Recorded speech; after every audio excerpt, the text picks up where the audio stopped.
सुंदरम परम सार है।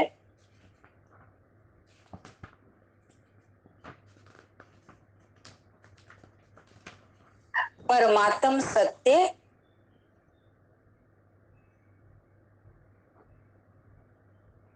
सारे जगत का सार है। कैसे? दूध लाते हो, दही जमाते हो, बिलोते हो, मक्खन सार है।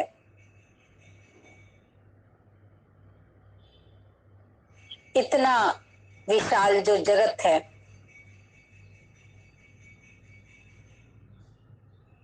इस जगत में रहते हुए किए हुए कर्म और कर्म का फल परमात्म सार है।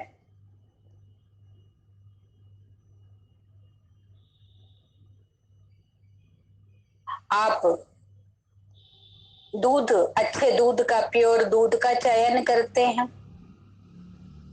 दूध की क्वालिटी का। जितना दूध शुद्ध होगा उतनी ही दही शुद्ध बनेगी, और जितना सही तरीके से दूध को मथा जाएगा, दही बनाई जाएगी, उसको मथा जाएगा, उससे मक्खन निकाला जाएगा, हर चीज की प्योरिटी का पूरा पूरा ध्यान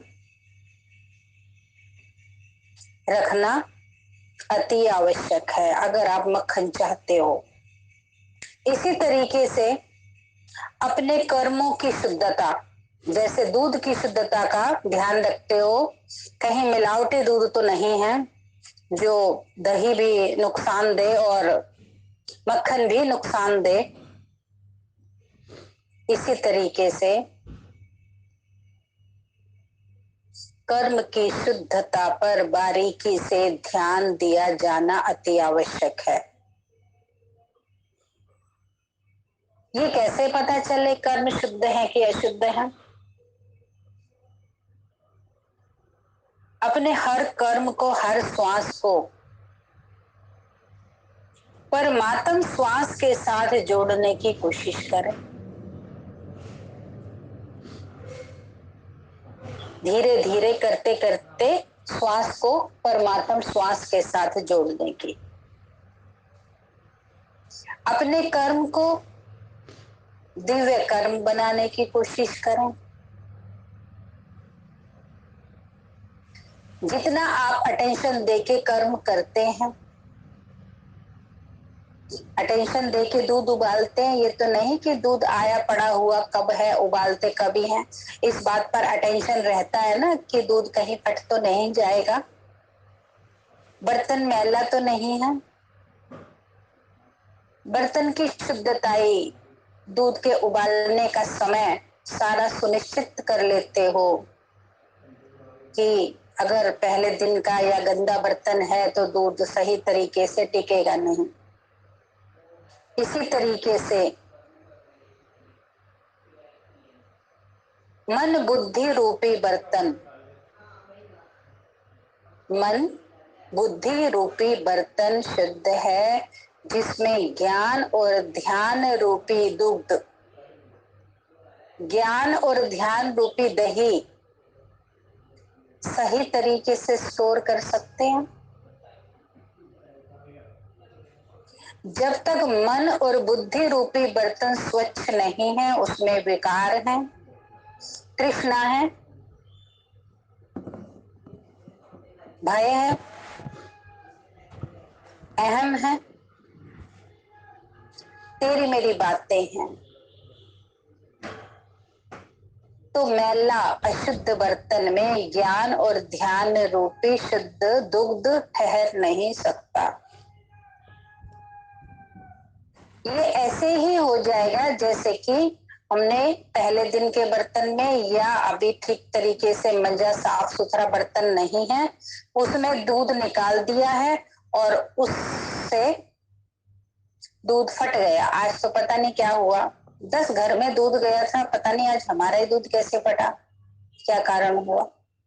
9 घर का तो दूध सही था, कहीं मेरी मिस्टेक हुई है जिससे आज मेरे घर का दूध फटा है। तो कहीं मुझसे मिस्टेक हुई है जो आज मेरा मन बुद्धि विचलित है।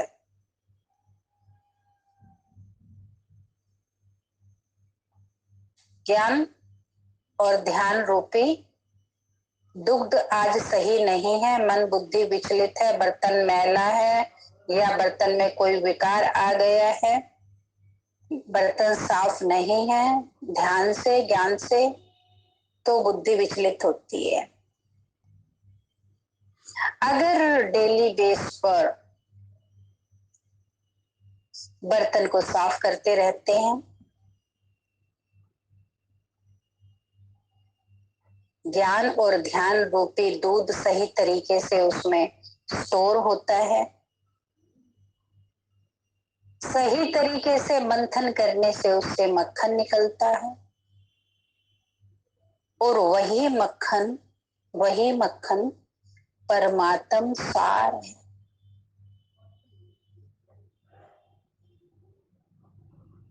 फिर से ध्यान से सुन लें।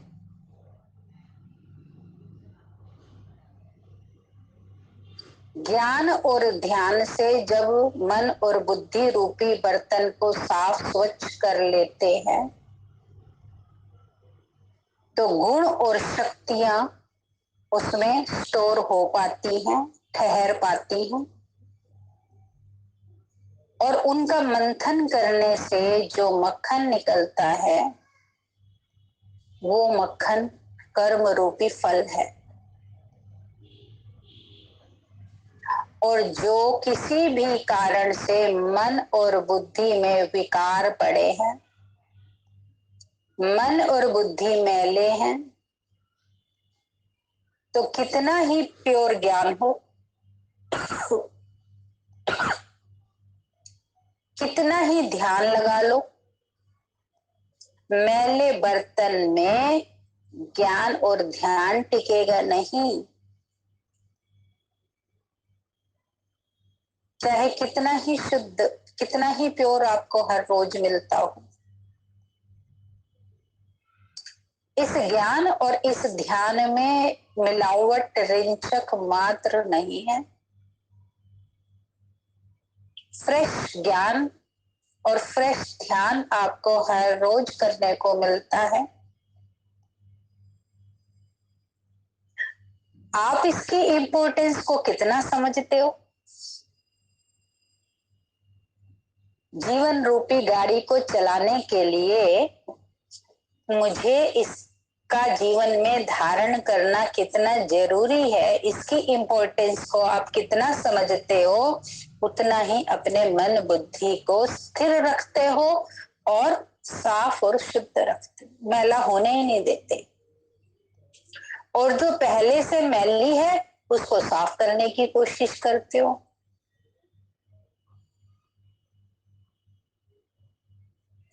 किसी भी कारण से आपका पतीला जल गया, किसी भी कारण से, तो उसमें दूध डलवाने से पहले उसको मांज के साफ करते हो। पहले दिन का पनीर, पहले दिन की कोई दाल, कोई सब्जी के कारण पतीला जल गया, तो जले हुए पतीले में दूध थोड़ी डलवाओगे। तो किसी भी विकार के वजह से मेरा मन बुद्धि में कोई प्रॉब्लम आ गई, किसी विकार के होते हुए, तो बर्तन तो मैला हो गया ना, मन बुद्धि मैली तो हो गई ना।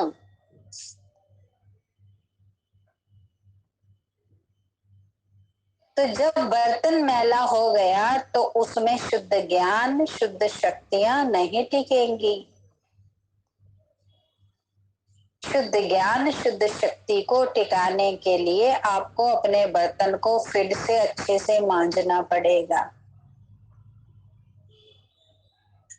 मतलब कल में, परसों में, आज में कोई बात हो गई है और बात ने मन बुद्धि को इतना भारी कर दिया, इतना विचलित कर दिया।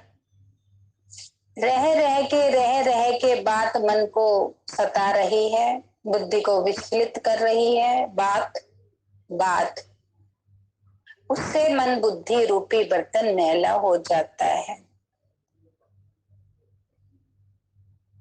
तो पहले आप एकांत में बैठ के इसको साफ करो। साफ करने का तरीका है ज्ञान का चिंतन। होगा क्या मेरे सोचने से? क्या होगा मेरे विचलित होने से? इससे ज्यादा और क्या गलत हो सकता है? क्या हो जाएगा? गलत को कितना गलत तक ले जा सकते हो? इतना गलत होगा, इतना और इतना गलत होगा, इससे ज्यादा तो नहीं। जब आप गलत को, बुरे को एक्सट्रीम तक एक्सेप्ट कर लेते हो, बुरा और कितना बुरा हो सकता है, गलत और कितना, इतना ही तो होगा ना। इससे ज्यादा तो गलत या इससे ज्यादा बुरा तो नहीं हो सकता ना। जब आप ये निश्चित कर लेते हो तो आप भय से मुक्त हो जाते हो। और जब आप ये सोचते ही रहते हो कहीं ये ना हो जाए, कहीं ये ना हो जाए, ऐसा हो गया तो, वैसा हो गया तो, ये भय मन और बुद्धि को खाली कर देता है। ये भय कहीं ऐसा ना हो जाए। आप सोच लो ना, इससे ज्यादा और गलत क्या हो सकता है? इतना ही तो होगा ना, ज्यादा से ज्यादा। और बुरा सोच लो कि इतना ही तो होगा ना, ज्यादा से ज्यादा। ये छत गिरेगी ना, गिर जाएगी, इससे ज्यादा तो कुछ नहीं होगा। जिस दिन आप ये स्वीकार कर लेंगे कि गिरेगी ना, गिर जाए, उसी दिन आप भय पर जीत पा लेंगे। कुछ नहीं गिरने वाला, कोई छत नहीं गिरने वाली। आप सोच लो बस। जब तक आप ये सोचते रहते हो कि ये छत बचनी चाहिए, इसमें से एक ईंट निकल गई है, कहीं पूरी छत नीचे ना आ जाए, जब तक आप ये सोचते रहते हो तो भय से संशय आता है। संशय के साथ अविश्वास पैदा होता है। एक के बाद दूसरा, दूसरे के बाद तीसरा पत्ता गिरता चला जाता है जब एक बार भय पैदा होता है। और जब पहला पत्ता भय पर ही जीत पा लेते हो, क्या होगा? ज्यादा से ज्यादा यही तो होगा ना। जब पहले पत्ते भय पर जीत पा लेते हो तो दूसरा पत्ता संशय, अविश्वास और अधीरता और मुरझाना, परेशान होना, ये सब चीजों से मुक्त हो जाते हैं जब पहले पत्ते पर जीत पा लेते। ये ज्ञान का मंथन है, ये एकांत में बैठ के ही किया जा सकता है। और दूसरी तरफ मंथन है उस बात का जो बात आपको परेशान कर रही है। उस बात को मसते रहते हो, मसते रहते हो, मसते रहते हो, तो उस बात से क्या निकलता है? जो बात आपको परेशान कर रही है, उस बात को जब मथते रहते हो तो उस बात से विष निकलता है। और वो विष आपकी कोशिकाओं में, आपके ब्रेन में, आपके पूरे शरीर में, आपकी आत्मा में घुस जाता है। विष विष कोई ऐसा विश्व नहीं है कि जो सागर मंथन में कोई वो जहर दूसरे वाला निकला था। यही सागर मंथन है और ये हरेक के जीवन में होता है। जब आप बात को मथने लग जाते हो तो विषैले हो जाते हो, और जब आप ज्ञान को मथने लगते हो तो आप अमृत पाते हो। जब ज्ञान का मंथन करते हो तो ये मथना किसको पड़ेगा? ज्ञान को या बात को कौन मथेगा? मैं मथूंगा या मेरी जगह कोई और मथ के देगा?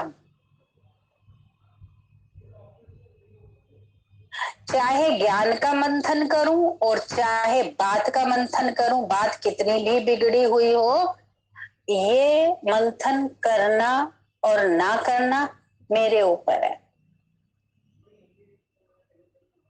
अमृत निकालना भी मेरे ऊपर है और विष पैदा करना भी मेरे ऊपर है। बात सबके जीवन में आती है। सफल वही होते हैं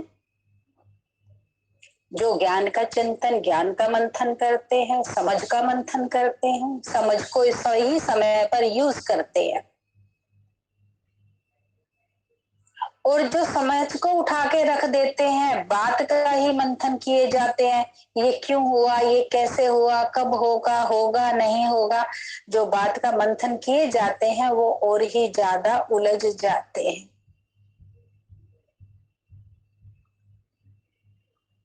इस पर कदम कौन बढ़ाएगा? इस पर कदम आपको ही बढ़ाना है। परमात्मा आपका सहयोग, आपकी सहायता तब ही कर सकता है जब उसके दिए हुए ज्ञान मोती को आप चुनते हो। ज्ञान मोती का मंथन करते हो, हर रोज ज्ञान मिलता है।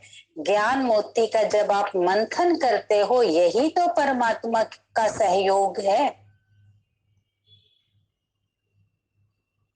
और जब आप ज्ञान को किनारे करके बात का मंथन करते हो और फिर आपको लगे कि परमात्मा मेरा सहयोग करे, कोई कहां से सहयोग मिलेगा? यही सहयोग है, यही कृपा है, ज्ञान का चिंतन। और ये ज्ञान का मंथन वही शुद्ध कर सकता है, वही उस पे टिके रह सकता है जिसके मन और बुद्धि प्योर, जिसका बर्तन प्योर, पात्र। तभी तो कहा है पात्र देखकर ही दान करना चाहिए। इतनी इतने गहरे ज्ञान को धारण करने की पात्रता है भी कि नहीं है? पहले के गुरु तो अच्छे से ठोक बजा के 2-4 साल तक देखते थे, चेक करते थे, तब शिष्य एक्सेप्ट करते थे। समय के साथ साथ आज सब बदल गया। आज समय की डिमांड को देखते हुए लगता है चलो जितना भी ले लो, 1 बूंद ले लो, 2 बूंद ले लो, चलो ले लो।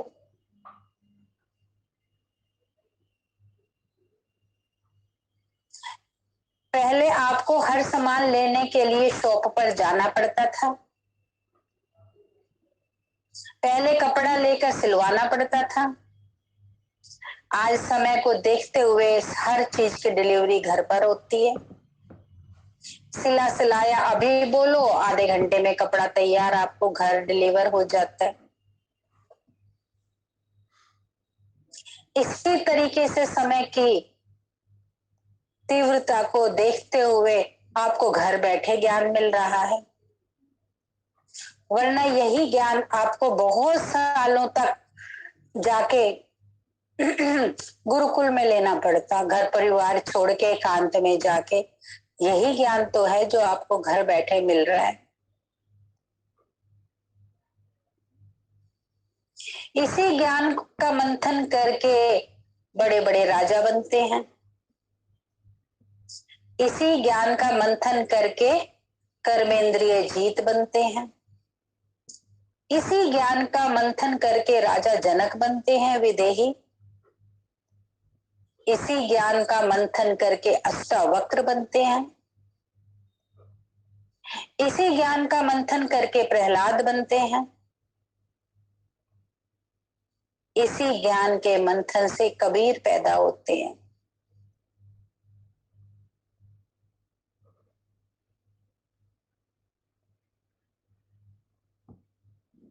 आप कबीर का ज्ञान उठा लो, आप प्रहलाद का ज्ञान उठा लो, आप राम का ज्ञान उठा लो, कहीं से भी ज्ञान उठा लो, ले दे के बात यही मिलेगी।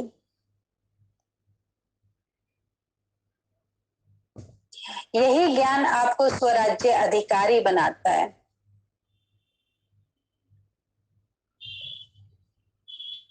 स्वराज्य अधिकारी, स्वयं पर राज करना, स्वयं की कर्मेंद्रियों पर राज करना, स्वयं की मन बुद्धि पर राज करना। ये कोई हंसी मजाक आसान काम नहीं है। लेकिन जैसे जैसे आप इसको साधने लगते हो मन बुद्धि को, पहले भरमाती है, पहले उछलती है, पहले कंट्रोल में नहीं आती, और फिर साधते साधते मन बुद्धि पर कंट्रोल होना शुरू हो जाता है। किसी भी कार्य में आप निपुण पहले दिन नहीं हो जाते हो। चाहे गाड़ी चलाना हो, खाना बनाना हो, या किसी भी कोई भी कार्य हो, पहले दिन में आप सक्षम नहीं हो जाते हो। लेकिन अभ्यास करते रहते हो। इसमें भी जब आप अभ्यास करते रहते हो तो इसमें भी इतने निपुण बन जाते हो कि आप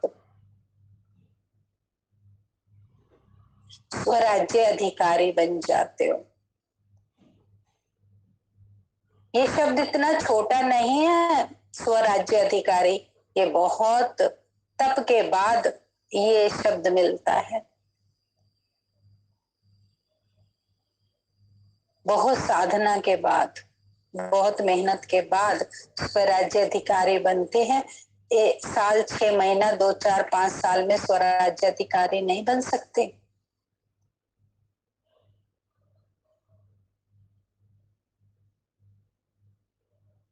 और यही परमात्म सार है। स्वराज्य अधिकारी बनना ही परमात्म सार है। कभी एकांत में बैठ के कल्पना करते हो कि परमात्म सार है क्या चीज? परमात्म चिंतन, परमात्म मक्खन कितना सुहेला है,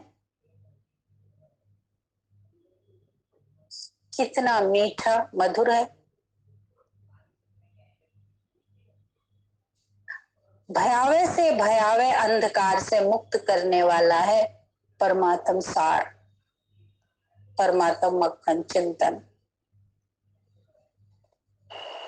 जहां आप समझते हो कि मेरे पैरों में तो ऐसी बेड़ियां हैं जो कभी कटने वाली ही नहीं है, ये परमात्म चिंतन भयावह से भयावह, विकट से विकट बेड़ियों को काटने में सक्षम है। ये परमात्म चिंतन, और ये तभी आपके जीवन में घटित होता है जब आप एकांत में घंटों बैठते हो।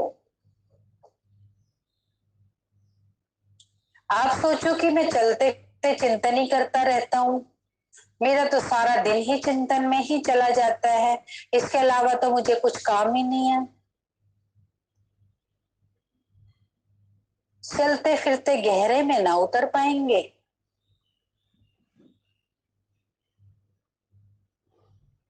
आप तैर तो लेंगे चलो जैसे तैसे करके, लेकिन जो डीप में जाना चाहिए, जो डीप में उतरने का जो एहसास होना चाहिए, वो डीप में आप चलते फिरते, कोई भी अगर ये कहता है कि मैं तो चलते फिरते रहता हूँ, भगवान के ध्यान में हूँ, मेरा तो सारा दिन का चिंतन ही भगवान है, कोई भी नहीं कर सकता।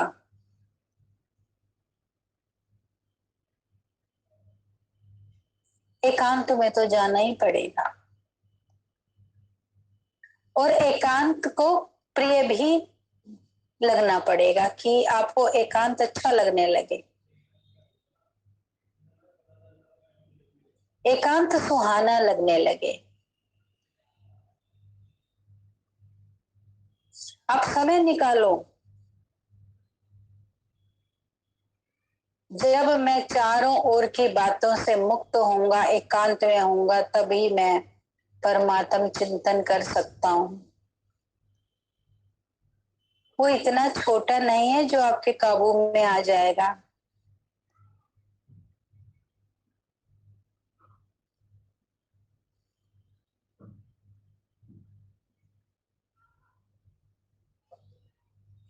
कि चलते फिरते आप उसे साध लेंगे।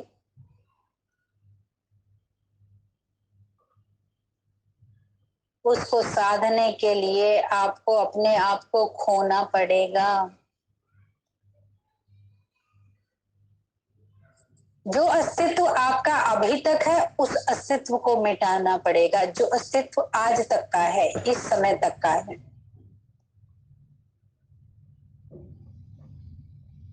जितना अपने अस्तित्व को मिटाते जाएंगे उतने उतने उसके अस्तित्व से वाकिफ होते जाएंगे, जितना अपना मिटाते जाएंगे। ये ऐसे ही है, अपनी पुरानी इमारत की ईंट को गिराते जाना। पुराना किला है, 100 साल 500 साल 1000 साल पुराना किला है, उसकी ईंट को गिराते जाना, एक एक ईंट को, और परमात्म ईंट को रखते जाना। अपने अस्तित्व को मिटाने की जो बात हो रही है, जो चिंतन आपका अब तक था उस चिंतन को बदलना। जिस राह में अभी तक कदम उठते थे उस राह को चेंज करना। तेरी राह एक डोर है जो मुझे दिन रात तेरी ओर खींचती चली जाती है, वो राह। पहले डोर थी जो मुझे संसार की ओर खींचे चली जाती थी, लेकिन अब जो डोर है वो तेरी ओर खींचे चली जाती है। पहले चिंतन में संसार था, अब मेरे चिंतन में आप हैं।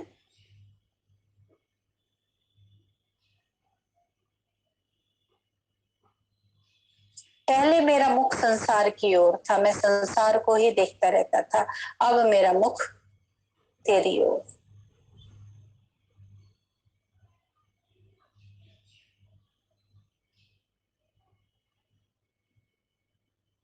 तुमको साधना अपने अस्तित्व को मिटा के तुम्हारे अस्तित्व को अपने भीतर समाहित करना।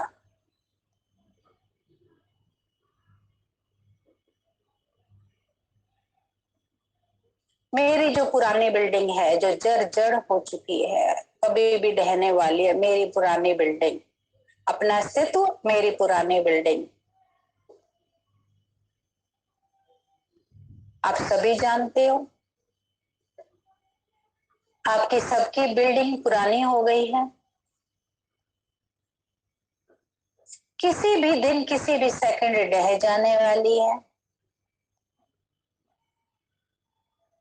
आप समझते हो कि मेरी बिल्डिंग 100 साल 500 साल 50 साल टिकी रहेगी।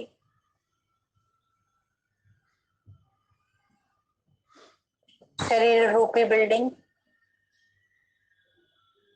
कभी भी ढहा दी जाएगी, कभी भी।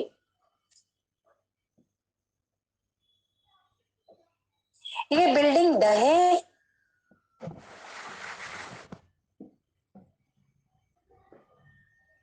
मेरी बिल्डिंग, मेरी शरीर रूपी बिल्डिंग ढहा दी जाए, उससे पहले मैं इस बिल्डिंग को ट्रांसफर ही क्यों ना कर दूं।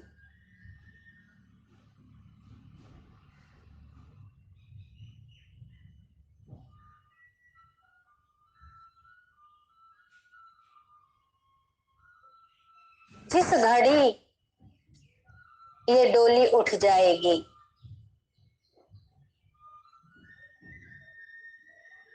उससे पहले ही मैं परमात्म सत्य को जान लूं, उस सार को जान लूं।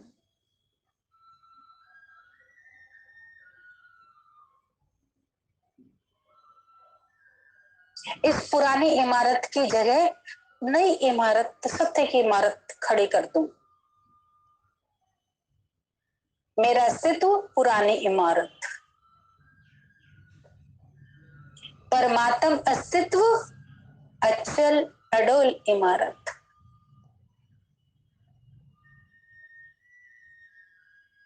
जिसको इस लोक में तो क्या, तीनों लोकों में डहाने की किसी की क्षमता नहीं है। इस लोक तो क्या, जब तक आपकी बिल्डिंग पुरानी रहती है, अनेक अनेक भय बने रहते हैं। कहीं ऐसा ना हो जाए, कहीं वैसा ना हो जाए, अनेक अनेक प्रकार के भय हैं, चाहे शारीरिक, चाहे मानसिक, चाहे पारिवारिक, चाहे जन के द्वारा, किसी के भी द्वारा। एक जाता है दूसरा आ जाता है, एक जाता है दूसरा आ जाता है। कहीं काम धंधा ना चला तो, कहीं बच्चों ने, परिवार ने साथ ना दिया तो, कहीं मेरी देह ने जवाब दे दिया तो, कहीं ऐसा हो गया तो, कहीं वैसा हो गया तो। कितने प्रकार के भय जो है वो पुरानी बिल्डिंग से पैदा होते हैं। जब बिल्डिंग पुरानी हो जाती है तो उस बिल्डिंग के गिरने का भय बन जाता है। और जब आप, चाहे आंधी हो, चाहे तूफान हो, चाहे भूकंप हो, कैसी सी कैसे भी चक्रवात हो, ऐसे में जब बिल्डिंग तैयार कर लेते हो इतने दृढ़ पक्की,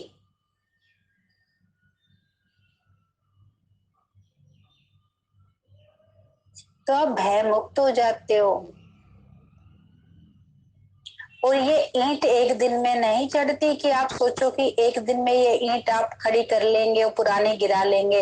पुरानी भी इतनी कड़ी पुरानी इमारत है जिसको गिराने में बहुत समय लगेगा, अपने अस्तित्व को मिटाने में, अपनी इच्छाओं को मिटाने में, अपने नेचर को परिवर्तन करने में। पुरानी बिल्डिंग अपनी नेचर को परिवर्तन करना, कितना ही समझाते हैं, कितना ही जगाने की कोशिश करते हैं,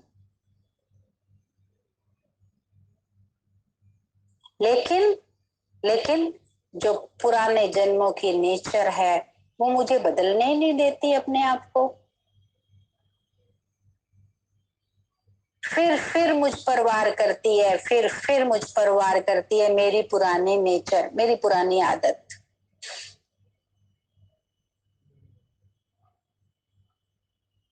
कई बार तो नेचर पता ही नहीं चलती यहाँ गलत हूं मैं, और कई बार पता भी चल जाती है तो उसको बदलने की ताकत नहीं है। तो सोचो अपने अस्तित्व की बिल्डिंग कितनी कड़ी है, कितने कड़े संस्कार हैं जो रोज रोज सुनने के बाद भी चेंज नहीं होते।